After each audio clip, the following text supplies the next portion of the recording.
10월 31일입니다. 10월의 마지막 날 이렇게 예배당에 나오신 모든 분들 축복하고 환영합니다. 미국에서는 오늘을 할로윈 데이라고 해서 그냥 다양한 축제들, 행사들, 이벤트들 많이 하는데 우리 고가훈 집사님께서 대표기도 하실 때 참 귀한 점을 지적해 주셨어요. 오늘이 종교개혁 기념주일이기도 합니다. 10월 마지막 주 주일. 1517년 10월 31일 날. 그때까지만 하더라도 기독교는 하나였죠.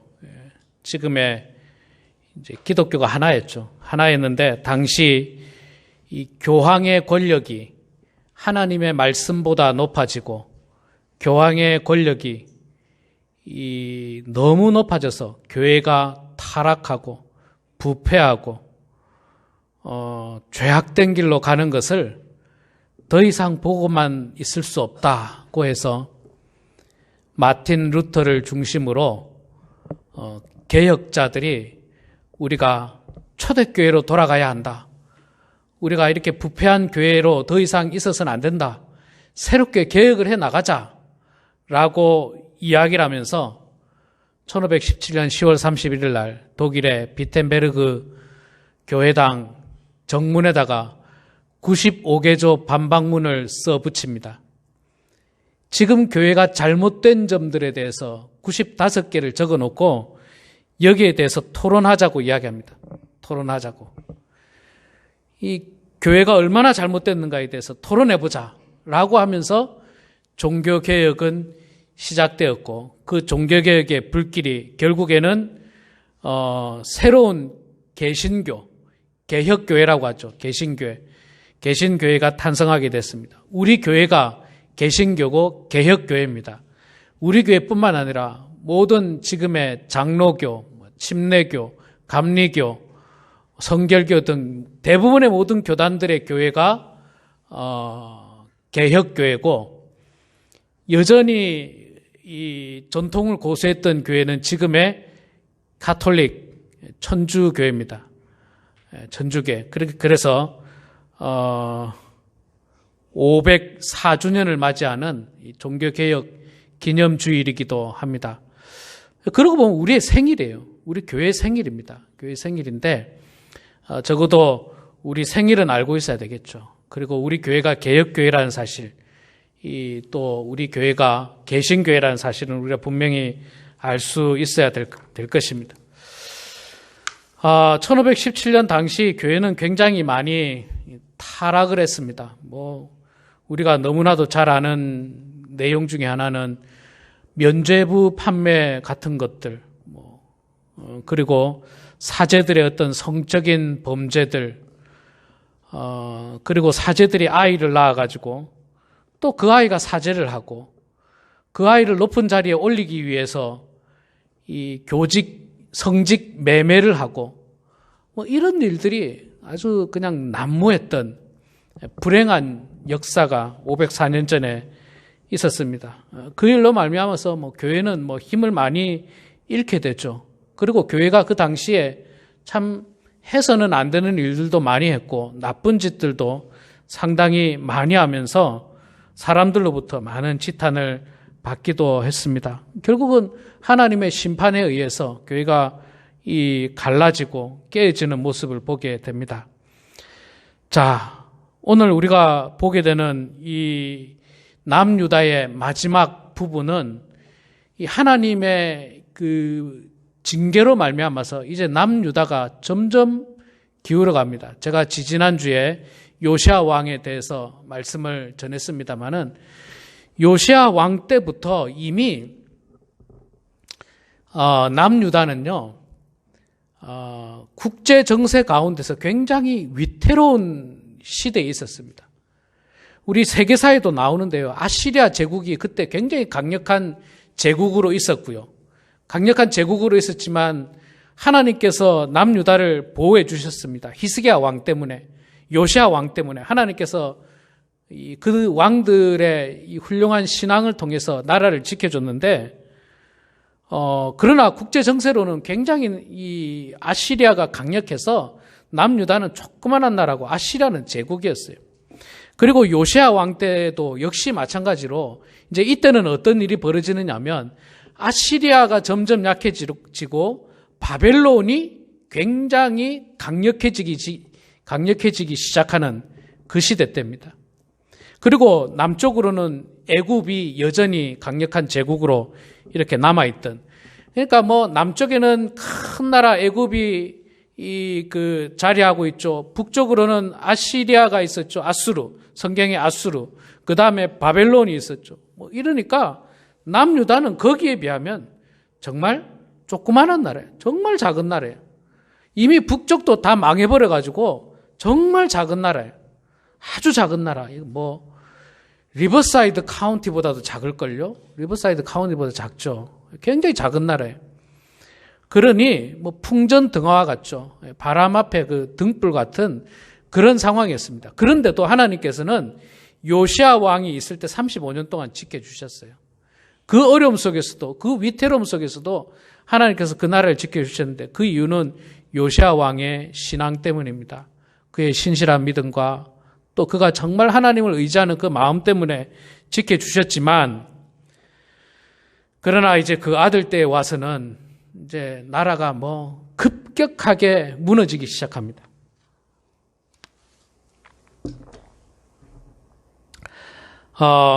요시야 왕 말미에요.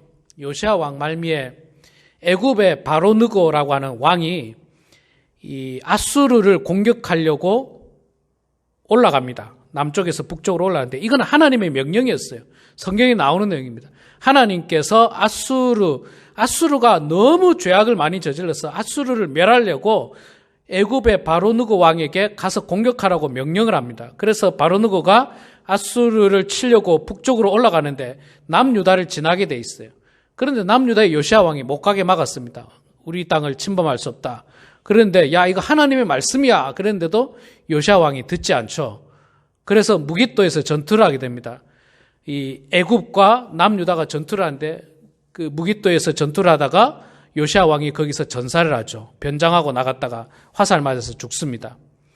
그래서 애굽이 굉장히 기세등등하죠. 이것들이 조그마한 나라가 까불어 이러면서 전쟁에서 이겨버렸으니까 너희들 우리 말 들어 이렇게 했는데, 이 요시야 왕에는 4명의 아들이 있었는데 그 중에서도 가장 유능하고 뛰어난 아들을 그 다음 왕으로 세웁니다. 그게 누구냐면 여호아하스 왕이에요. 여호아하스 왕을 왕으로 딱 세우는데, 자 보세요 여러분, 애굽이 남유다와 전쟁에서 이겼어요. 그리고 새로운 왕을 세우는데 애굽이 보니까 자기들 허락도 안 받고 마음대로 왕을 세우는 거예요. 애굽의 허락을 받는다는 말은 무슨 말입니까? 애굽의 말 잘 듣는 놈을 왕으로 세우겠다는 거예요. 우리가 전쟁에서 이겼으니까 뭐 당연한 거 아닙니까? 지금도 그렇잖아요. 전쟁에서 지면 이긴 나라의 말을 들어야 되는 게 뭐 지금도 뭐 엄연한 국제 정세 중에 하나인 거예요. 자, 그런데 유다가 그렇게 하지 않았어요. 남유다 백성들이 가장 똑똑하고 가장 저항력이 강한 여호아하스 왕을 왕으로 세워버렸어요. 그러니까 애굽에서 요것들 봐라, 우리한테 허락도 안 받고, 그래서 여호아하스가 왕이 된 지 3개월 만에 여호아하스 왕을 딱 잡아다가 애굽으로 끌고 갑니다. 포로로 끌고 가버려요. 3개월 만에. 그래서 여호아하스 왕은요, 뭐 요아스를 대신해서 3개월밖에 왕을 하지 못합니다. 예, 2절에 나오죠. 여호아스가 왕에 오를 때 나이가 23세더라. 그가 예루살렘에서 다스린 지 석 달에 애굽 왕이 예루살렘에서 그의 왕위를 폐하고 데려가 버렸어요. 데려갔습니다. 나라의 국력이 약하니까요, 뭐 왕도 마음대로 세우지 못해요. 그런데 여러분, 이게 재밌는 사실 자세히 보세요. 한번 1절에 보면 여호아하스가 나이가 몇 살이라고요? 23세더라. 23살이죠. 그 다음에 두 번째 여호아하스가 잡혀가고 나서 여호야김이 왕이 되거든요. 여호야김이 왕위에 오를 때 나이가 25세라. 자, 그럼 누가 형입니까? 여호야김이 형입니까? 여호아하스가 형입니까? 여호야김이 형이죠. 여호야김은 25살에 왕이 되고 여호아하스는 23살에 왕이 된 거예요. 그리고 3개월 만에 잡혀가고 25살짜리가 왕이 된 거예요. 자, 이게 무슨 말이냐면요. 요시아 왕에게는 4명의 아들이 있었어요. 4명의 아들이 있었는데, 그렇죠. 역대상 3장 15절에 족보가 나오는데 이 족보에 보면 요시아의 아들은 맏아들 요하난과 둘째 여호야김과 셋째 시드기야와 넷째 살룸이요. 살룸이 바로 여호아하스입니다. 살룸이 여호아하스예요. 그런데 4명의 아들 가운데서 희한하게 넷째 아들이 바로 왕이 돼버려요. 여러분, 보통의 경우는 큰아들이나 둘째가 왕이 돼야 되지 않습니까? 그러니까 큰아들 요하나는 성경에 잘 나오지 않아요. 그러니까 아마도 일찍 병으로 죽었거나 어떻게 없어졌어요. 죽었어요. 그러면 둘째인 여호야김이 바로 왕이 돼야 되는데 여호야김이 왕이 되지 않고 넷째인 여호아하스가 왕이 됐어요. 그 이유가 뭐냐면요. 성경 여러 곳을 통해서 보면 여호아하스 왕은 굉장히 능력이 뛰어나다고 이야기합니다. 능력이 뛰어나다고 이야기를 하고 있고요. 또 예레미야 선지자를 통해서 보면요. 예레미야 선지자는 그를 향해서 굉장히 능력이 뛰어나고 사람을 핥히는 젊은 사자 같은 왕이다. 그렇게 표현을 합니다. 그만큼 뛰어난 왕을 왕으로 세웠어요. 넷째지만 그러나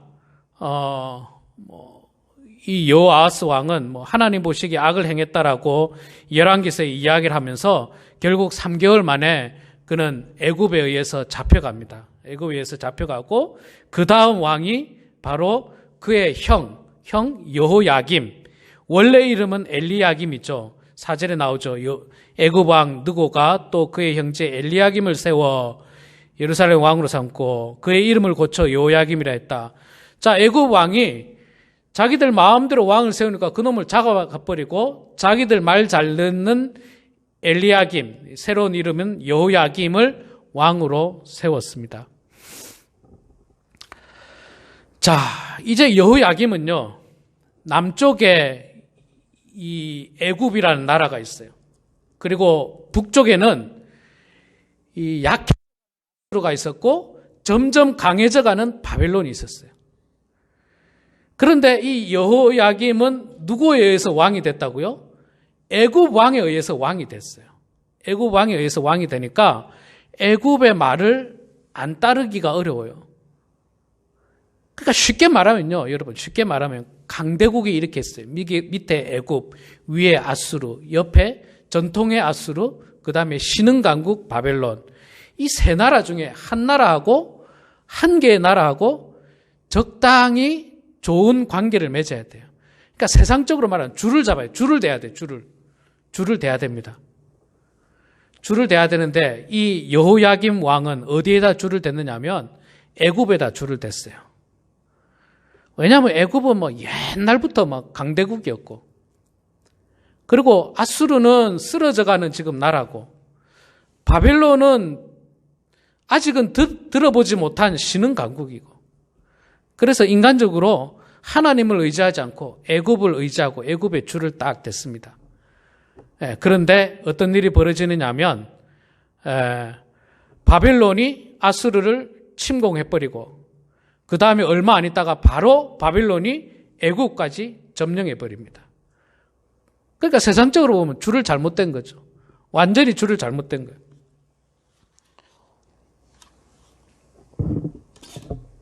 제가 설교 시간에 조선 왕조의 1600년대에 광해군과 그 후에 인조 왕에 대한 제가 설명을 몇 번 예화를 드렸어요. 삼전도 사건이 이제 그건데 사실 그때도 똑같았어요. 이 조선이라고 하는 연약한 나라가 명나라가 있었어요. 임진왜란때 도와준 명나라. 그런데 명나라가 자꾸 싸우고 내전이 일어나고 분열이 일어나니까 점점 약해지고 그 옆에서 여진족, 우리 조선 사람들은 그 여진족을 뭐라고 했느냐면 오랑캐라 그랬어요. 오랑캐. 여진족이 나중에 그 이름을, 나라 이름을 후금으로 바꾸고요. 후금이란 나라가 나중에 청나라가 됩니다. 청나라가 되는 거예요. 그런데 이 광해군이 있을 때 도대체 어디다 줄을 대야 될지 모르는 거예요. 조정에서 명나라에 줄을 잡자. 4대의 예를 다해야 됩니다. 명나라에 줄을 잡아야 됩니다. 아닙니다. 지금 저 여진족 오랑캐들이 얼마나 강력하게 이렇게 하는데 그쪽 줄을 잡아야 됩니다. 그러니까 어떻게 오랑캐랑 줄을 잡느냐 이러면서 막 조선 조정은 싸웠어요. 그러다가 광해군은 굉장히 균형 잡힌 외교를 하다가 결국 쫓겨나죠. 인조에 의해서. 그리고 인조왕이 이 왕이 딱 되는데 인조왕은 4대의 예를 다 하자 이래서 명나라 손을 잡았는데 잘못 잡았죠.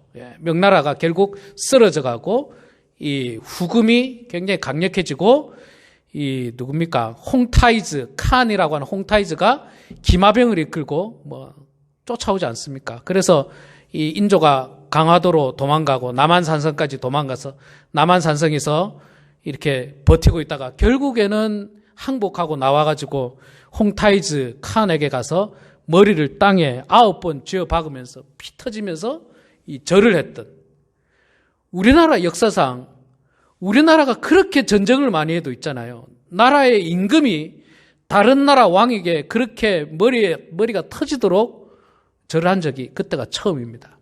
그때가 처음이에요. 그 긴 역사 속에서도 그때가 처음입니다. 그런 것처럼 이 국제 정세 속에서 도대체 어디에 줄을 잡아야 될까? 명나라의 줄을 잡느냐? 아니면 저 여진족, 이 오랑캐 줄을 잡아야 되느냐?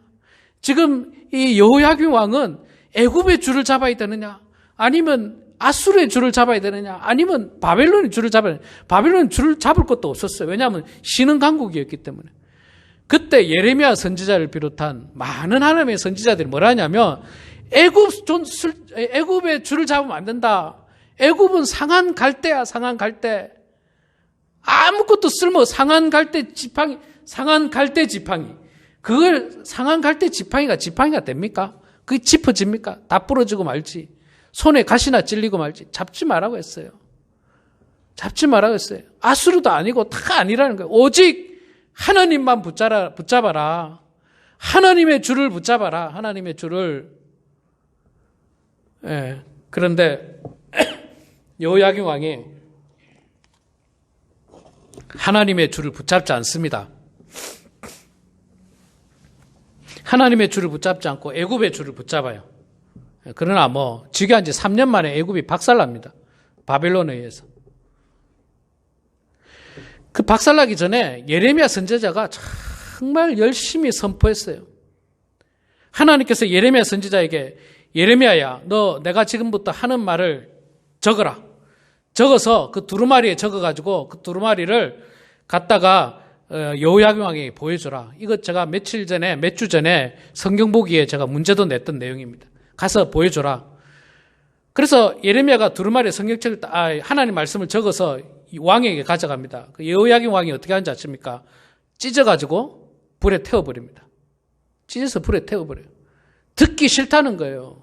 듣기 싫다는 거예요. 안 그래도 지금 힘들어 죽겠는데 하나님 말씀이 듣기 싫다고 버려버렸어요. 그는 하나님 말씀도 업신여겼고 하나님 말씀도 듣지 않았고 버리고 그저 자기 눈에 보이는 애굽 왕에게 잘 보이면 생명을 부지할 줄 알았어요. 그러나 생명 부지하지 못합니다. 여호아하스 왕도 결국에는 애굽에 끌려가고 또 이 여호야김 왕은 나중에 바벨론에 의해서 끌려가고 포로로 잡혀갑니다.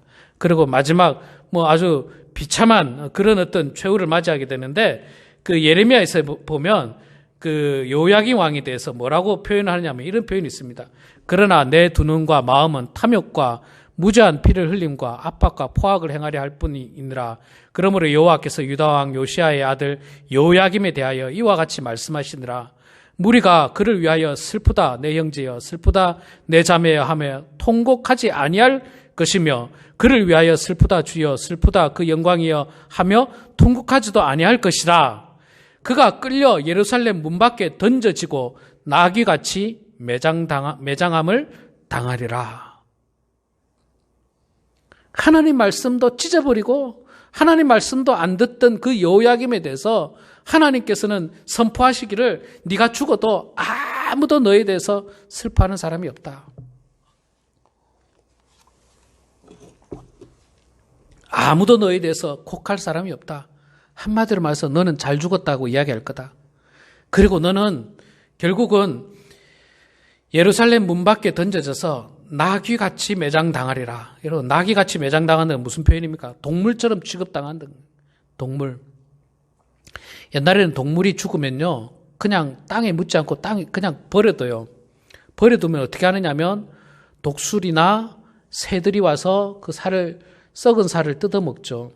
그렇게 죽는 거예요. 그렇게 죽을 거라고 예레미야 선지자가 여호야김 왕에 대해서 선포를 합니다.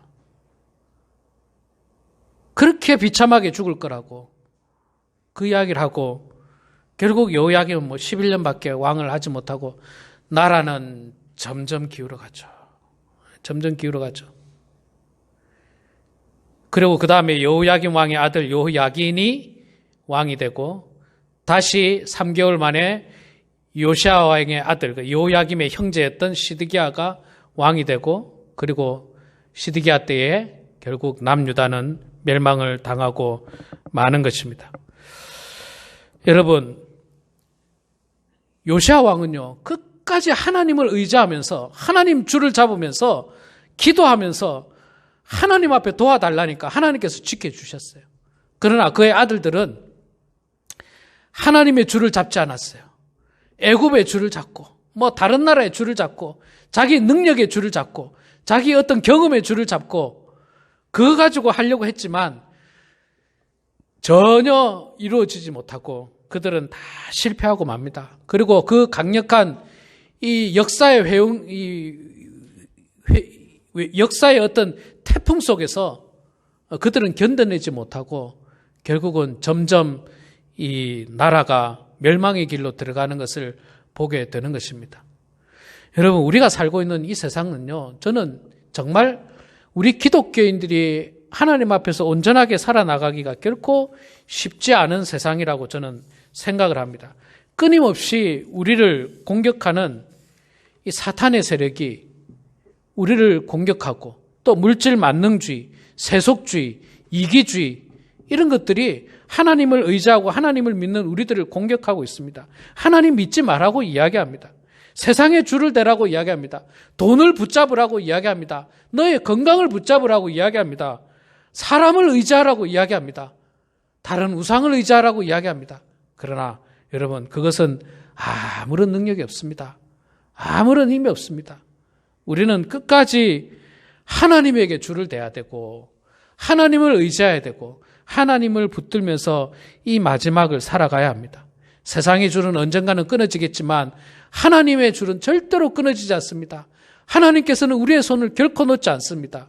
우리를 끝까지 붙들어 주시고 우리와 함께 하신다는 그 사실을 여러분 기억하시면서 돌아오는 한 주간도, 또 우리의 남은 여생도 늘 하나님과 동행함으로 말미암아 승리하게 되는 그런 우리 모두가 되길 주의 이름으로 축원합니다. 기도하겠습니다. 사랑의 아버지 하나님, 은혜를 감사합니다. 부족한 저희들을 주님 사랑해 주셔서 오늘도 하나님 말씀으로 교훈을 얻게 하심을 감사합니다. 아버지 하나님, 세상에 힘있어 보이는 것에 우리가 줄을 대거나 그것을 의지하지 않도록 도와주시고, 우리는 오직 마지막까지 하나님을 의지하고 하나님만을 바라보고 하나님께 소망을 두고 살아가는 모든 성도들 다 되게 하여 주시옵소서. 그리하여서 멸망당하는 인생이 아니라 축복의 인생, 성공의 인생이 되는 그런 모든 성도들 다 되게 하여 주시옵소서. 감사드리며 예수님의 이름으로 기도드리옵나이다. 아멘.